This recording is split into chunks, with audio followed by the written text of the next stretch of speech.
Team Helix. What do you got? What have you got? Come on. This game is best experienced with headphones and with the lights turned off. Well, guess what? Guess what? My lights are turned off. 2-player. This game contains disturbing content not suitable for everybody. Play at your own discretion. Sincerely, Team Helix. Press space to continue. Let's continue. Free.Will or Free.Will. Let's start. Apparently it's a point-and-click side horror game. Free.Will is a disease. Oliver Nielsen. The exit door requires one key. Click or press space to continue. Alright. Find it to open the door and advance to the next room. Okay. Click on items around the room to inspect them. Alright, I'll do that. It's an empty syringe. A chill runs down your spine when you pick it up. As you turn it over in your hand, you imagine the feeling of the needle puncturing your flesh. You feel the first prick as the sharp point makes first contact with your skin. Then comes the strange cold sensation as it pushes deeper. Then the needle is withdrawn, leaving you with soreness at the spot of impact. But there is no real soreness. This is all just in your head. The syringe looks like it's been used recently. And with that, we got everything there. As you turn it over in your hand, you imagine... Wait, I don't want... okay. Ah, there you go. This drawer is caked in a layer of thick dust. It gives off a strange stench. In the back corner, there's a spider web. The web is swarming with a mass wriggling arachnids.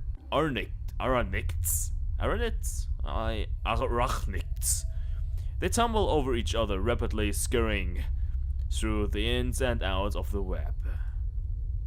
They crawl left and right, their movements quick and unnerving. You begin to seem like there's a moving up your legs. You can almost feel the tingling as if they're slowly crawling over you. Alright. Can I click on something else, please? Yeah, I can. Inside the drawer lays a silver key. You pick it up. It's not the right fit for the door, but it might work on something else. There's nothing else in this drawer. The handle is jammed. The drawer won't budge. Alright, so this key for this chest. You use the silver key to open it. Inside you find a key that looks like the right fit for a door. There's nothing left in this chest. Let's open up the door. I think... Oh, what the fuck is this painting? What the shit is this painting? The exit for this room requires 2 keys. Alright. Find them to open the door and advance to the next room. You feel like you've seen this painting before. Looking at it brings back an uneasy feeling. Its eyes seem to follow you wherever you go. Looking behind it, you find a key. There you go. It's a grandfather clock. The time displayed is stuck at 3 o'clock. Wonder what that is? There has to be a reason. It stopped ticking a long time ago. Alright. What do we... Yeah, a rotten stench is emanating from this couch. There's some mold growing on the back. The cushions are warm as if people were recently sitting here. Between them, a key is wedged. And there we go, up to room 3. So we need 2 keys now. Oh no. You pick up the phone and hold it to your ear. All you hear is static. The buttons don't work. I'm sorry, why is the... Why? I'm still hearing a static. I don't think that's meant to be the case. It's a vase, and a poorly constructed one at that. This looks like it was constructed by a pottery novice.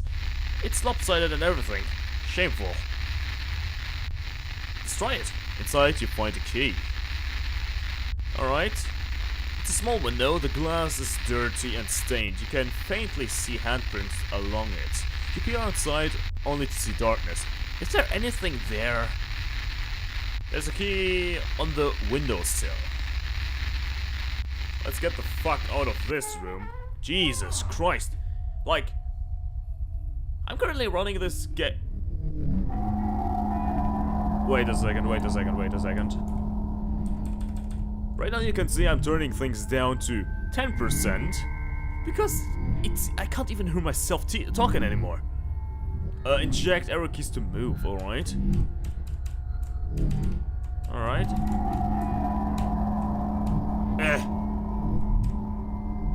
I think I've done the right thing.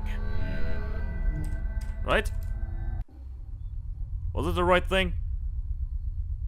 This door requires 3 keys. Alright, let's start with the table. The placement on this kitchen table is covered in strange stains. Some of them are red. Alright. Experiment log 1. Today marks the planning of an experiment with the potential to change the world. The world is only dying because of the presence of free will in human minds. If the presence of free will in human minds, I'm sorry.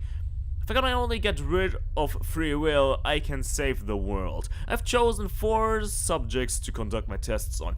An adult female, 2 adult males, and 1 child. They will undergo my specialized treatment under careful supervision.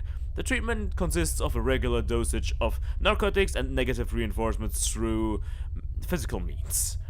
No matter what happens, no matter how far it goes, no matter how much hurt is involved, all I need to do is remember one thing. Free will is a disease.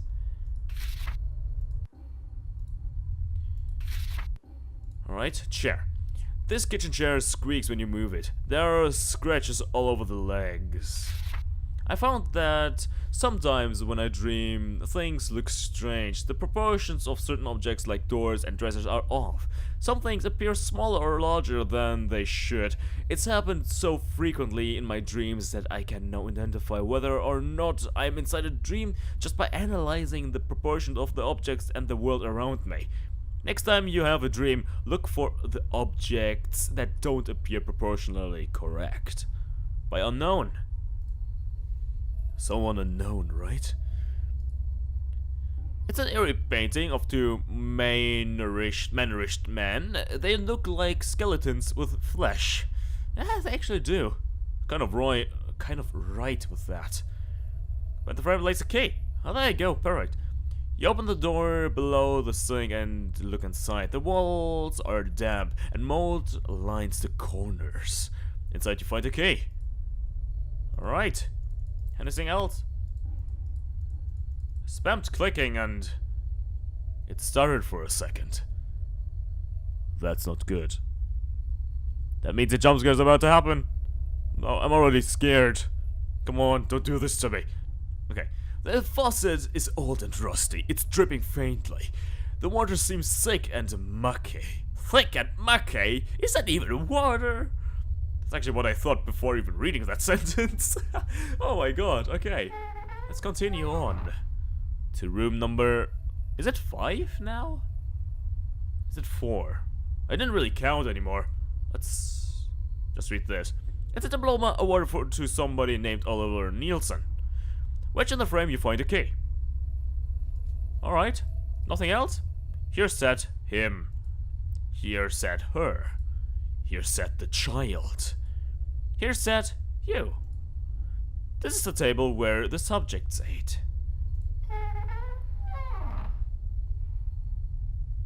3 keys, eh? This cabinet contains stacks of plates. Not a single one of them is clean. They're covered in dried food. Most of them are chipped. Alright. They're covered in dried food. Most of them are chipped. The cabinet is locked. There's an awful smell emanating from inside. Probably child remains. Just thinking about it. Probably child remains. Or maybe a woman. Who knows, right? A lot of things could fit inside this or that. That fridge over there. You never know. There's keys inside this. Oh, there you go. Keys. That's what I like. There are 2 bolts in this drawer. One of them is empty and cracked. It looks like it hasn't been used in a very long time. The other one looks more recent. It's clean and has no cracks. A single fingernail lays inside it. It must have been torn off recently. There's a little bit of skin on it. There are 2 bolts in this drawer. Okay. Alright. Let me just... Experiment log 2.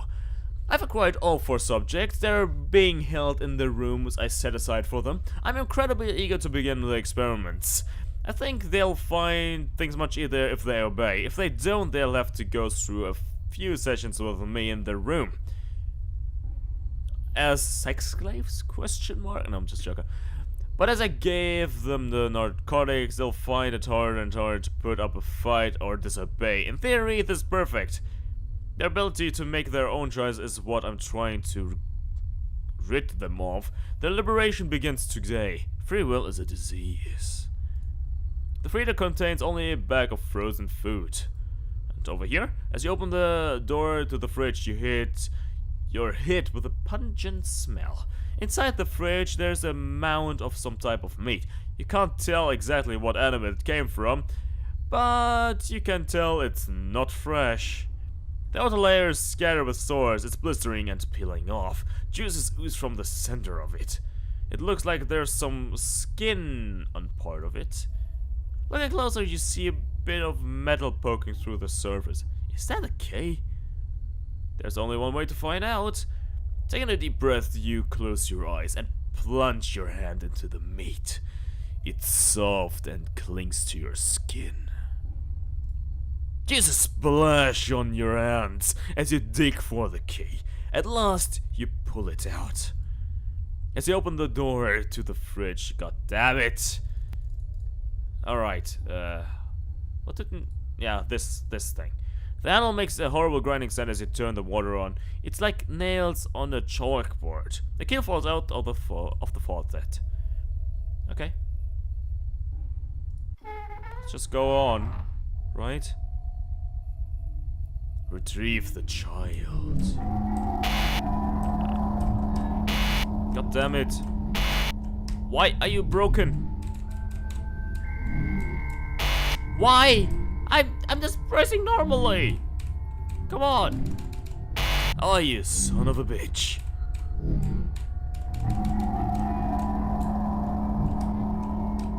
There you go. There you go. I made it. I made it out. 2 keys, eh? What should I do first? This window has a small crack running along it. You wonder how it got there. As you look outside, you see nothing. Literally, there's nothing out there. It's as if matter stops beyond the house and nothing else exists. On the windowsill, you find a key. Alright. You stick your head inside the fireplace. As soon as you breathe in, ash fills your lungs. As you poke around inside, you feel the crinkly sensation of the ash crumbling under your touch. You find this piece of paper inside. Experiment log 3. Testing is going as expected thus far. The subjects are learning the rules of the experiment. They put up a fight at first, but that's to be expected. All the adults fought extremely hard to resist, but in the end, their attempts were futile. As punishment, they each went through a session in the room. For their very first session, I drew inspiration from the New Testament. First, I placed a nail above their wrist. Once I had strapped them into the chair, then I pulled out the hammer from the drawer and struck the nail hard. Their screams filled the house. Hopefully they'll learn to cooperate next time. Free will is a disease. Well then, you're a disease because it's your own free will making the choice for you, isn't it? Or is it? Or is it? I don't know, literally. Come on, answer me. This television is... well, set is ancient. You try the buttons. None of them work. You find a key on top of the television set, however. And with that, you can actually move on to the next room. Oh, I was about to say none of the keys work. What? I was like, Are you kidding? Hey, are you listening? No. You need to get out of there. Out of here. If you don't, you'll be stuck in here forever. You need to wake up. You already escaped once. I knew you can do it again. Hang in there. I'm going to get you out. I just need a way to find a way. I need just to find a way. Jesus Christ. This fabric on this old couch's seat is tearing. There's a tiny hole in the back. You can see stuffing bulging out slightly from the hole. There's this strange stain on the cushion. You'll find a silver key under the seat. So that's the box, right? You use the silver key to open the silver chest. Go figure. Inside you find a bloody nail. Use the silver key to open the silver chest. Go figure. Okay. But I still got the silver key. That's what I'm interested about. Why do I still have this? Let's try the lamp. The light bulb flickers on and off when you turn it on. You touch the lamp shade. It's moist. Okay. This? I don't see any words in there. It's just gibberish. There's a key behind the frame. Is this... Oh god, I'm not so good with encryption and decryption. I'm not going to throw anything into the room right about now. But... Oh god, I can't even remember what I wanted to say. I had one encryption method in mind, but... I've kind of forgot it right about now. Like MD5 or something. Something you could easily encrypt. Decrypt, I mean. Yeah, something like that. But I can go to the next room. And I still have my silver key, maybe? No. Just keep making your way through the rooms. I'm still looking for a way out. Bloody... Remember, nothing is real. You recognize this teddy bear. How do I? She used to carry it anywhere. It started with her blood. There's a key in its lab. You find 2 pieces of paper next to it. Experiment log 5. The experiment is having varied effects on the subjects. Karen Hudson, subject 1, has begun suffering from an apparent depression and lack of motivation. She lays in her bed all day unmoving. She only stirs when giving a task. William Brown, subject 2, seems blank as if he has no individual thoughts or ideas whatsoever. He obeys every command to a fault. His progress in free will reduction has been phenomenal. I hope the others will achieve the same level of success as him. Sophia Weber, subject 3, the child, is also doing well in the treatment. Whether this is due to actual progress in reducing her free will or simply out of fear of another session in the room, I don't know. I find Charles Aaron's subject 4 reaction to treatment the most curious. He's developed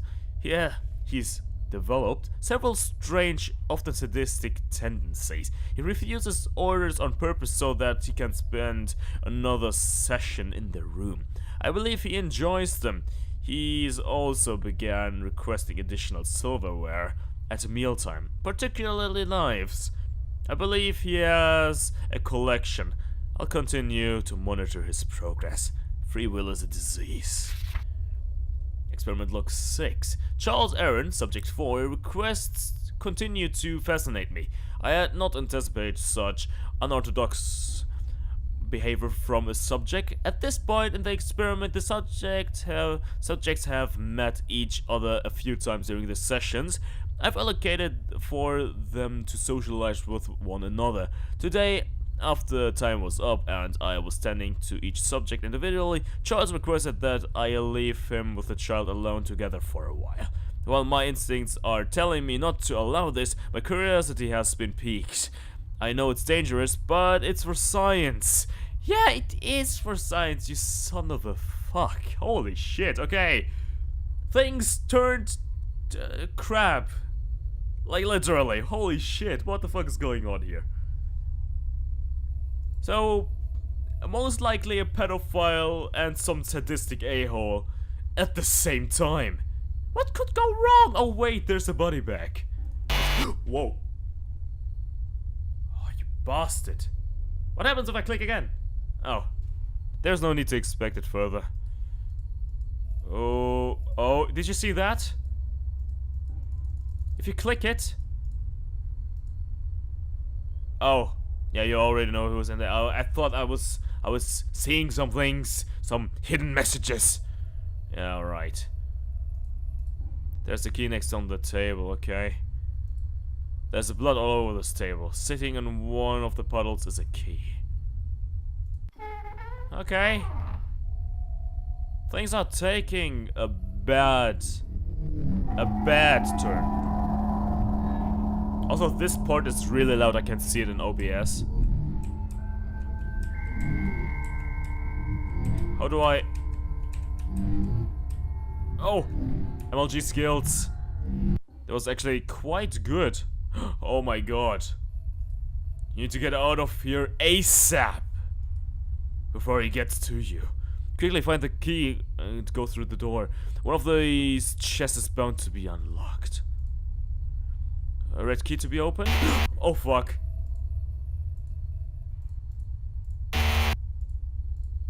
Okay, okay. Come on! Give me the key! Come on! Give me! Oh my god, oh my god, oh my god, oh my god, oh my god, oh my god! I made it out of this fucking room. This is the room. It's best not to linger here. I can still hear the screams echoing off the walls. You remember this chair? You didn't even ever wanted to see it again. The ropes he used to tie people down are still sitting on it. They're covered in dry, crusty blood. You don't know what curiosity, maybe, but you run your fingers along the red stained fabric. Doing so brings back all the pain at once. Fingernails breaking, bones snapping, skin opening, burns, blistering, all of it. Screeching, blinding, numbing, scratching, tearing, burning, stinging, clawing, slicing. It doesn't stop. You tear your head away from the chair and stagger back. Never again. Inside the door you find several rusty nails and syringe needles. There's a piece of paper inside. Experiment log 7. I could not have made a greater mistake. The meeting between Charles and the child went horribly. I knew I shouldn't have agreed to let him have her. What was I thinking?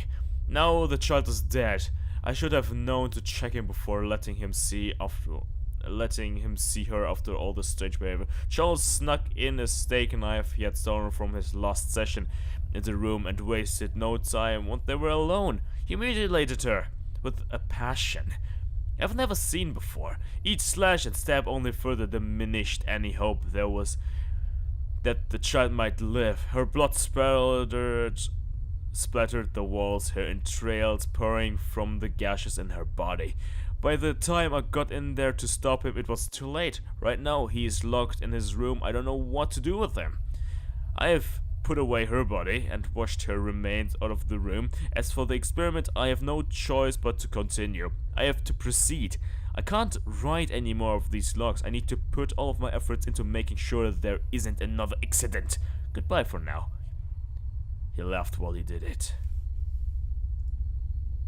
Just normally psychopaths, right?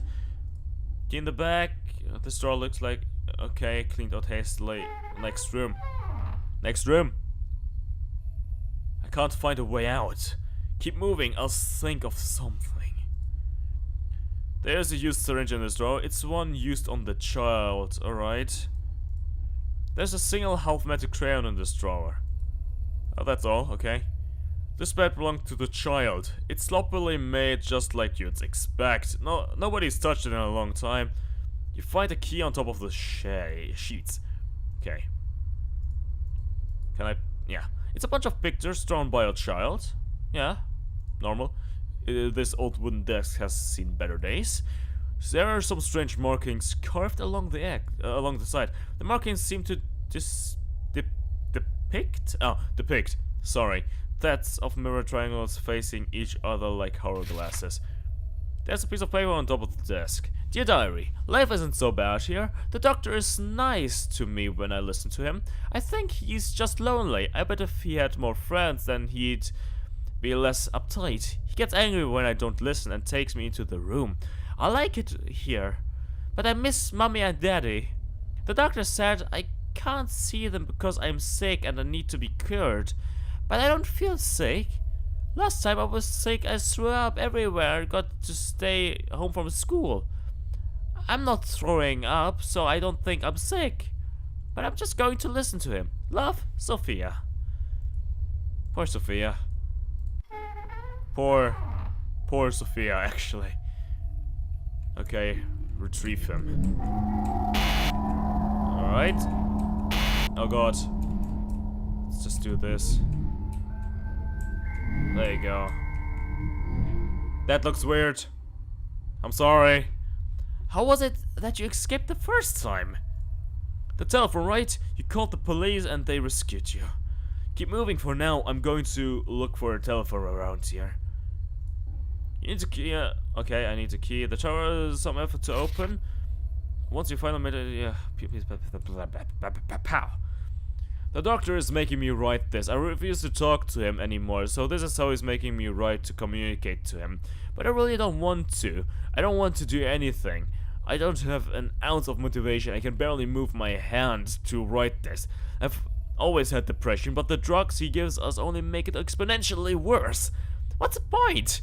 What's the point of following his orders or refusing them? Nothing matters. Everything is temporary, so it doesn't matter how I spend my time here, because sooner or later, I'll just die like everybody else. I seem to be the only one who gets that. Everybody knows they die in the end, but they still frolic around giving everything they've got. Everybody just ignores the fact that none of us mean anything, and that we'll all cease to exist in the end. I couldn't give a fuck. So that's why I'm going to kill myself as soon as I get the chance. And you should too, because you don't matter. None of us do. Karen. Oh. A little bit dark, you know. I spoke to Will earlier. He wants to escape. I don't care if we do or not, but even after everything we've been through, Will's been nice to me. So I want to help him. I know that goes against everything I said before, but like I said, I'm done caring if anything makes sense. And if it goes well, then I'll get to see my fiancé again, and I miss him. I told Will about the phone I saw while I was upstairs. I'm going to help him use it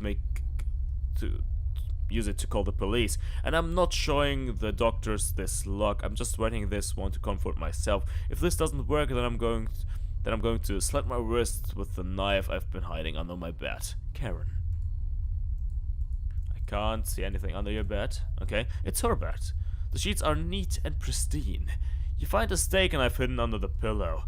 She said she was going to use it to kill herself if the plan went south. Yeah. Oh yeah, that's it. I'm sorry.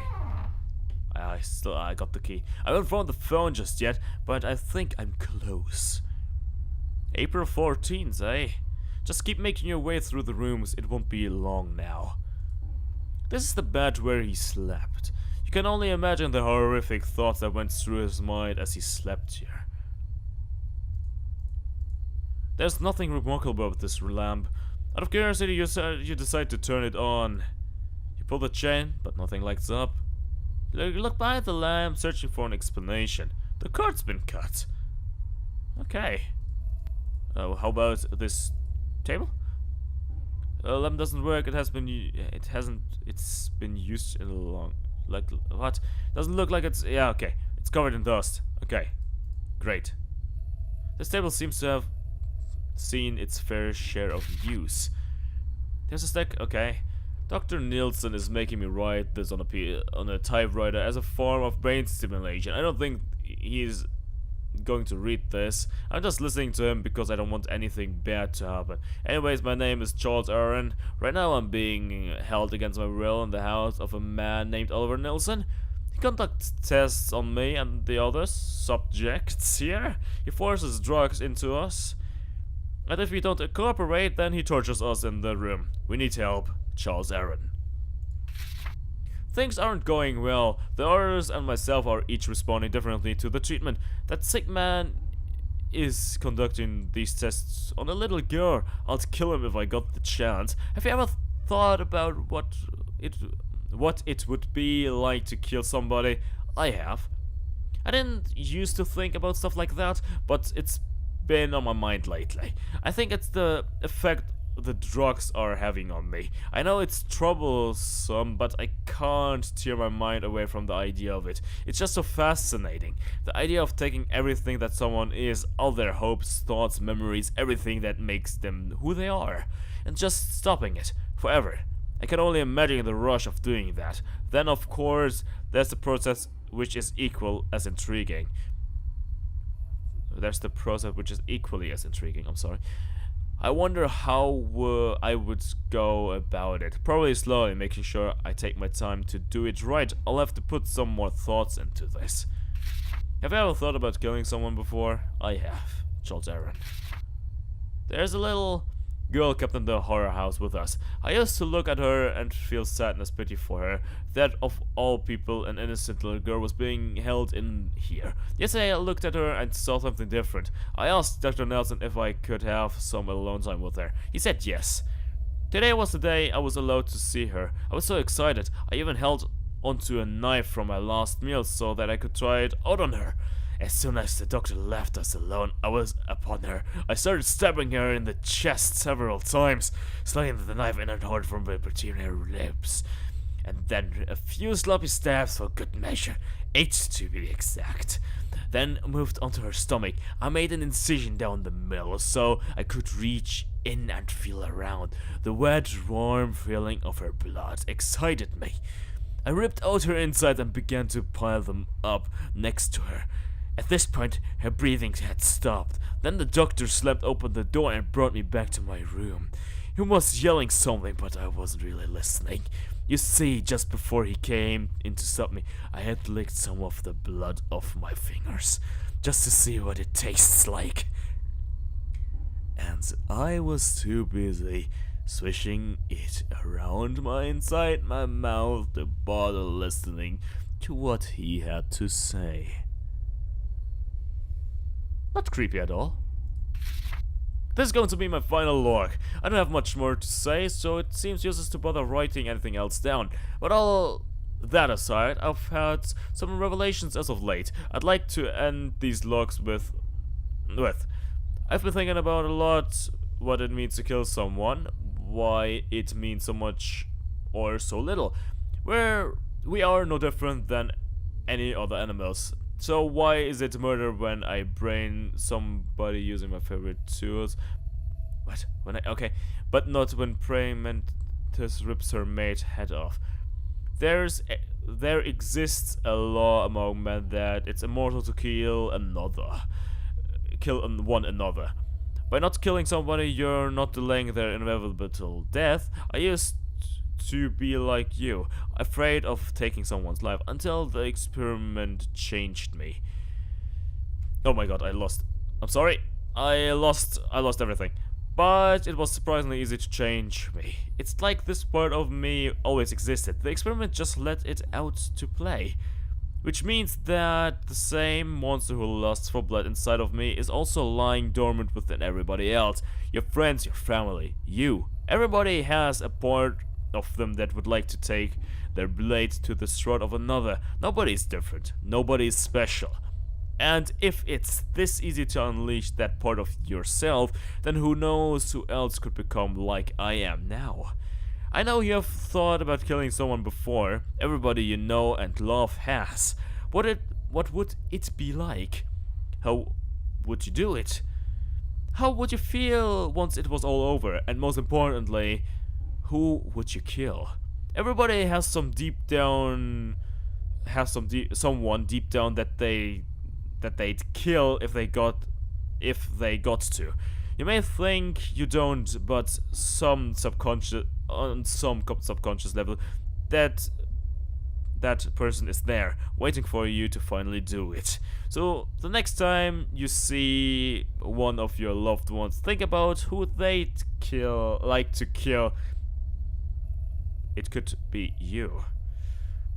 I'm sorry. I'm currently like... I'm stupid. I can't read. This calendar has only one page. What's even the point then if it only has one page with one date? There's a key behind the single page. Okay. Okay. 35 minutes! I find a phone. We're going to get you out of here. Not with this guy staring at me. No! Oh, not with this guy staring at me. I'm kind of screwed, I think. After this room, there should be a game sequence. Okay? I've managed to put a phone in there. You just have to get it when you play the game. So this is goodbye. Good luck, Will.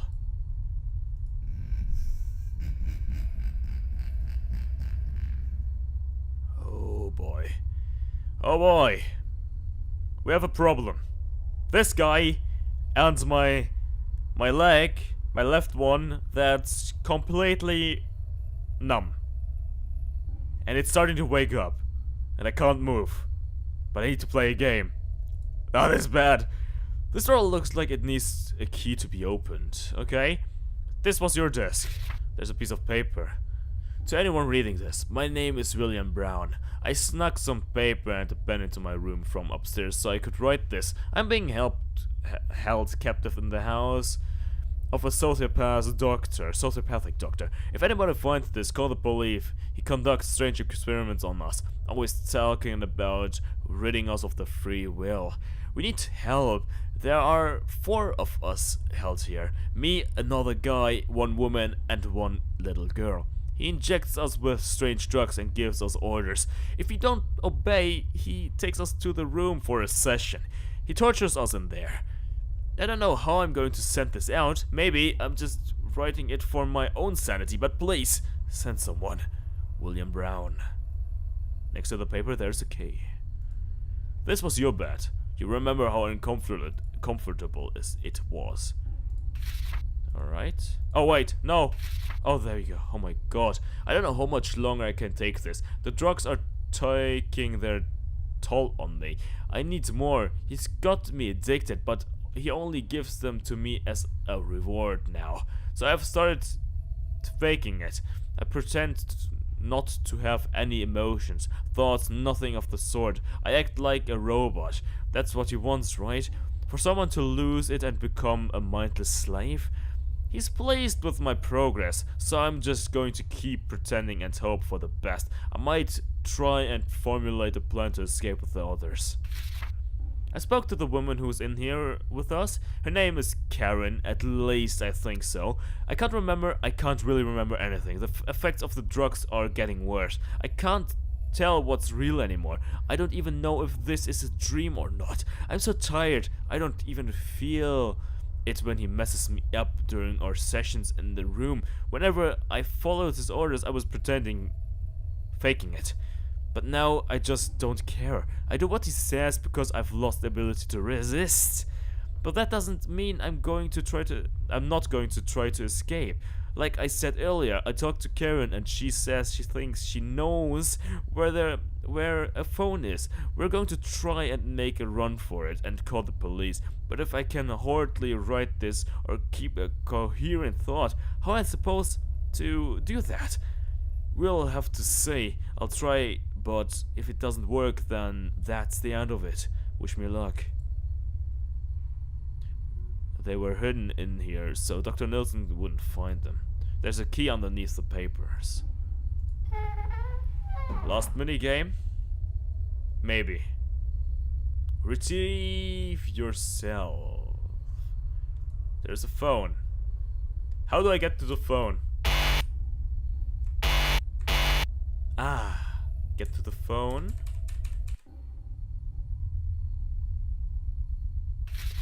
Man wakes up from weeks-long coma. A man by the name of William Brown woke up from a 3-week coma yesterday. Brown was initially hospitalized on April 14th of this year, after he was rescued by the police from the house where he was being held hostage, along with 3 other individuals, none of whom survived. Brown had to manage to find a phone and call the police for help. The man holding them hostage, Dr. Oliver Nielsen, had been conducting experiments on his prisoners, leaving 3 of them dead, and William Brown with severe brain trauma, resulting in him falling into a coma shortly after being rescued. Nelson committed suicide before police could apprehend him. Is this it? Is this it? Okay. End. Papers found 20 out of 20. Holy shit. This is great. This is probably one of the most chilling games. Like, the story is great. Like, I'm not even joking. This is like, wow. I'm actually kind of happy that I started playing this. Especially with the new mic setup and stuff. Like, this is great. Like, I'm not even joking anymore. Like, wow. I can only say the story was intriguing. I had a lot of fun playing it. That's why I remarked me looking at OBS, which showed 35 minutes of recording time. Currently we're at 41:40. This is not going to be cut down or anything like that. Only the beginning, just a little bit, because you don't have to see my desktop at the game opening up, I don't think. But let me just give my opinion, right? So, if I'm honest, I think this is one of the better mild horror games.